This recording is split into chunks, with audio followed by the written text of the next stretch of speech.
آج ہم آڈیٹنگ کی دنیا میں ایک بہت ہی اہم بلکہ کہنا چاہیے کہ سب سے اہم شعبے کی گہرائی میں اتریں گے۔ جی، ہم بات کر رہے ہیں ویئر ہاؤس آڈٹ کی۔ اور یہ کوئی کتابی باتیں نہیں ہوں گی، بلکہ یہ ایک عملی جائزہ ہے جو فیلڈ میں کام آئے گا۔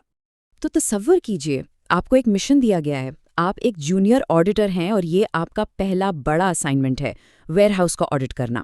یاد رکھیے، یہ صرف ڈبوں کی گنتی نہیں، کمپنی کی لاکھوں کی انوینٹری اور اس کی مالی ساخت سب کچھ آپ کی نظروں پر منحصر ہے۔ پہلی نظر میں ویئر ہاؤس کیا لگتا ہے؟ بس ڈبوں اور سامان کا ایک بڑا سا گودام ہے نا؟ لیکن ایک آڈیٹر کے لیے یہ ایک ہائی رسک میدان جنگ ہے، ایک ایسی جگہ جہاں فراڈ اور مالیاتی غلط بیانی کے امکانات بہت زیادہ ہوتے ہیں۔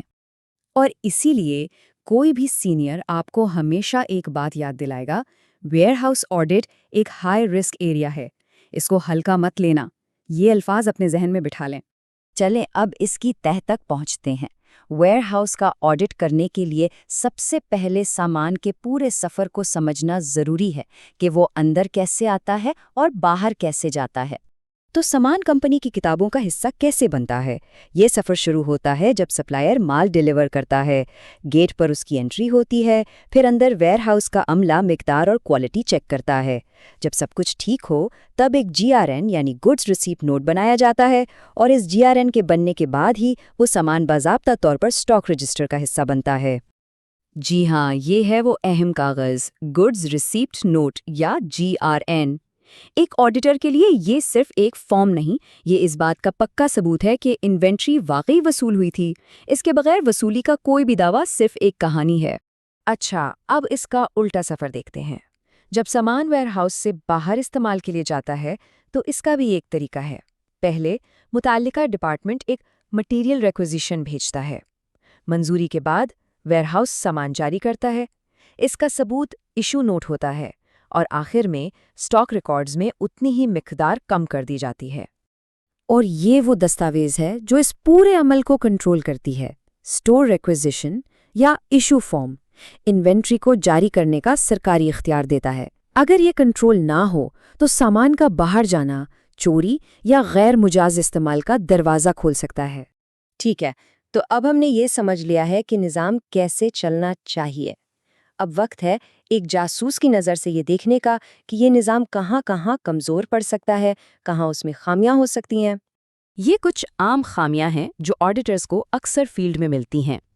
GRN بن تو جاتے ہیں لیکن بغیر فزیکل چیکنگ کے۔ اسٹاک رجسٹر وقت پر اپ ڈیٹ نہیں ہوتا۔ باقاعدہ فزیکل کاؤنٹس کا کوئی رواج ہی نہیں۔ خراب سامان کا کوئی ریکارڈ نہیں رکھا جاتا۔ اور سب سے بڑا خطرہ، ایک ہی شخص سب کچھ سنبھال رہا ہوتا ہے۔ اور اس آخری نقطے سے ہم پہنچتے ہیں داخلی کنٹرول کے سنہرے اصول پر، سیگریگیشن آف ڈیوٹیز یعنی کام کی تقسیم۔ ایک خطرناک صورتحال یہ ہے کہ ایک ہی بندہ سامان وصول کرے، وہی ریکارڈ کرے اور وہی جاری بھی کر دے، جبکہ ایک مثالی نظام میں شخص الف وصولی سنبھالتا ہے، شخص بے ریکارڈنگ اور شخص جیم سامان جاری کرتا ہے۔ اس طرح فراڈ کا موقع ہی نہیں ملتا۔ تو سوال یہ ہے کہ ایک آڈیٹر ان چھپے ہوئے خطرات کو کیسے دیکھتا ہے؟ اس کے لیے خاص نظریاتی فریم ورک ہے جو آڈیٹر کو ایک قسم کی ایکس رے ویژن فراہم کرتا ہے، جس سے وہ دیواروں کے آر پار دیکھ سکتا ہے۔ اور یہ ہے وہ فارمولہ جو اس ایکس رے ویژن کو طاقت دیتا ہے۔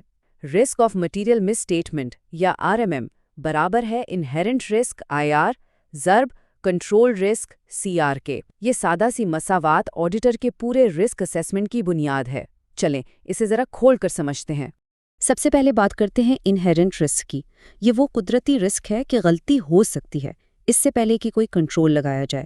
اس کو یوں سمجھیں کہ ایک دکان میں کیش کا دراز کھلا پڑا ہے تو چوری کا رسک قدرتی طور پر بہت زیادہ ہے نا؟ اب آتے ہیں کنٹرول رسک پر۔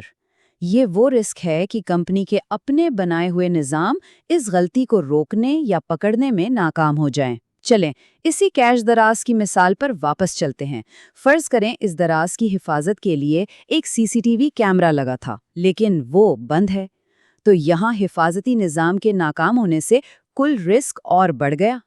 تو RMM یعنی risk of material miss statement in دونوں خطرات کا مجموعی اثر ہے۔ یہ وہ خطرہ ہے کہ مالیاتی گوشواروں میں ایک بڑی اہم غلطی موجود ہے، اور اس کی وجہ قدرتی کمزوریاں بھی ہیں اور نظام کی کمزوریاں بھی۔ ٹھیک ہے، کافی تھیوری ہو گئی. اب اس ساری سائنس کو واپس اپنے ویئر ہاؤس مشن پر لاگو کرتے ہیں اور دیکھتے ہیں کہ یہ عملی طور پر کیسے کام کرتی ہے.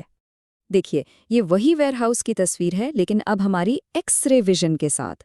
تو یہاں انہیرنٹ رسک کیا ہے؟ سیدھی سی بات ہے، سامان چوری ہو سکتا ہے یا خراب ہو سکتا ہے، یہ تو قدرتی ہے. اور کنٹرول رسک وہ یہ ہے کہ باقاعدہ سٹاک کاؤنٹ ہی نہیں ہو رہے اور نہ ہی کسی کے آنے جانے پر کوئی خاص کنٹرول ہے. جب یہ دونوں خطرات ملتے ہیں تو RMM بہت زیادہ بڑھ جاتا ہے. تو اس سب کا اصل مطلب کیا ہے؟ بہت سادہ. جب RMM زیادہ ہوتا ہے تو آڈیٹر کو اپنا کام بڑھانا پڑتا ہے.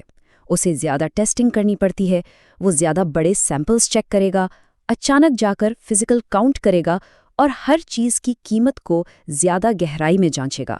ایسا کیوں؟ کیونکہ وہ اس کمپنی کے کمزور نظام پر بھروسہ نہیں کر سکتا. اور یہ سب کچھ ہمیں آڈٹ کے سب سے بنیادی، سب سے اہم سوال تک لے آتا ہے.